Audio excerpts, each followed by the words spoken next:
Hi Internet, I am Magnifica Sylvie La Chardonnière.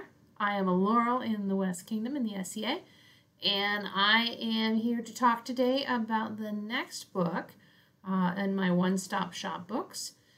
So last time we talked about Medieval Tailor's Assistant. This time I want to go a little bit later period, and we're going to get into the Tudors, and the obvious book of choice is the Tudor Tailor. So the Tudor Tailor was originally published in 2006. It's been reprinted in 2008 and 2012. It is a fabulous book. I do believe it is currently available on Amazon. I'll go ahead and include the link to that in when I post this video. It's another really good one-stop shop. It has a lot of information about extant pieces. It has images from the period where it talks about the different garments and talks about what you're seeing in those images. And then, for instance, we have body height, where everybody has learned that everybody modernly is taller than medievally, and it does seem to hold true. You know, gentlemen being at 5'9", as opposed to in the medieval ages when they're about 5'7.5", and women now being a 3/4 inch taller than they were supposedly in the medieval age.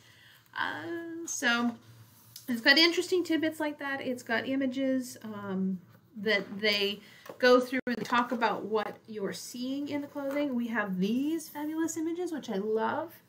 Let me see. I think I can zoom in on this. Bear with me. Zoom, zoom, zoom, zoom, zoom, zoom, zoom. All right. There we go. Some beautiful images. I'll move this around. So we have the clothing of the ordinary people, and they do some redrawings from period images. And under each of these, they have a date range. So 1500, 1511, 1550. And it goes all the way up until you get to Matt Seller down here at 1600. These are the common people. And then on the next page, page 13, we have the clothing of the elite. And in this case, we're looking at the very top here is the gentleman's clothing. Excuse me. Oh, there we go. 1500s, 1540s, 1550s, all the way up to 1590. And you can see by just looking at these images side by side how the silhouette changes and evolves over time. Then we have the same thing when looking at the women's clothing, starting at the 1500s up to 1540s. 1550s, all the way up to 1590, we're going to start to have a farthingale. Excuse me, a wheel farthingale. And so these images are fabulous if you want to see them side by side. Let's zoom back out. Zoom, zoom, zoom. See how that works out. Going to have to figure out a better way to zoom. There we go. All right, so we have these side-by-side images, and then they continue to go into images of extant garments, and then showing close-ups of what seams were used.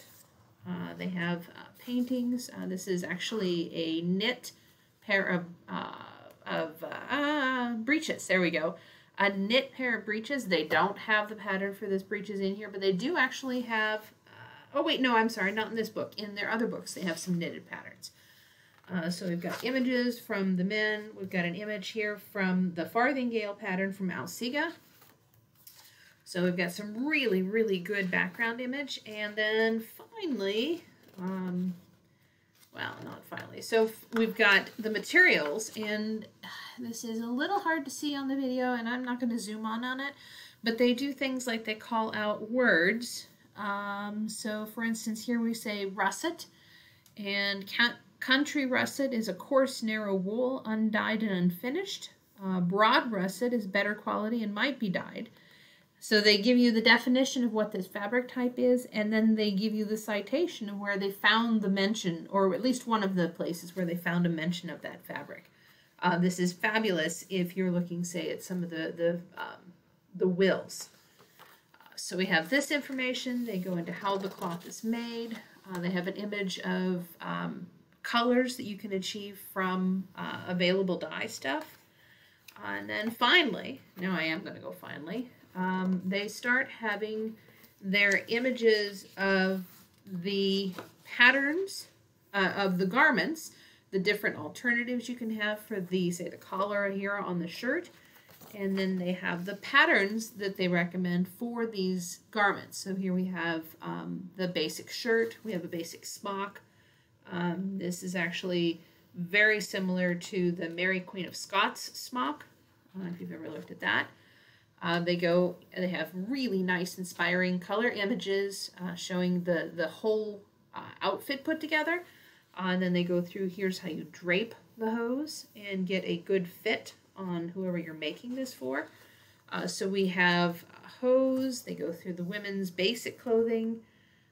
We have, here's how you get here's one way to get a fit on your kirtle.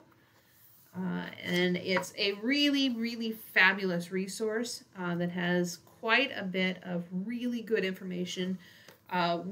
There are patterns, and these are, I'm going to say it's a 1-inch grid. I'd have to go and look. So it does make a garment. If you're making this, say you're a different size person than their standard model, you would probably have to resize it, but this does give you a good idea of what the shapes are that you're looking at in order to make the garment. They have really interesting information about sewing it together and how it should be done. It's just a really rich resource for sewing these things together. So they have a lot on the garments, and then finally, at the end, we start having information about some of the hats and headdresses. So here we have some of the men's headdress and an Elizabethan hat. I've actually made that one for my sister-in-law.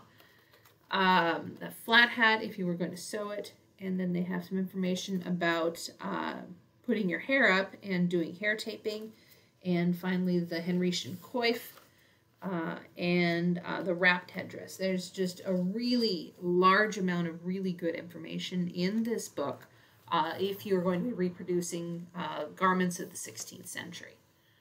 So I highly recommend you pick up a copy of this if you can. It is available on Amazon. I do happen to know that the Tudor Tailor is coming out with a new book in, I want to say April, May? Must be May. I believe it's May, which is the typical Tudor. And that's going to be focused more closely on garments of the common person. And I'm really anxiously looking forward to that.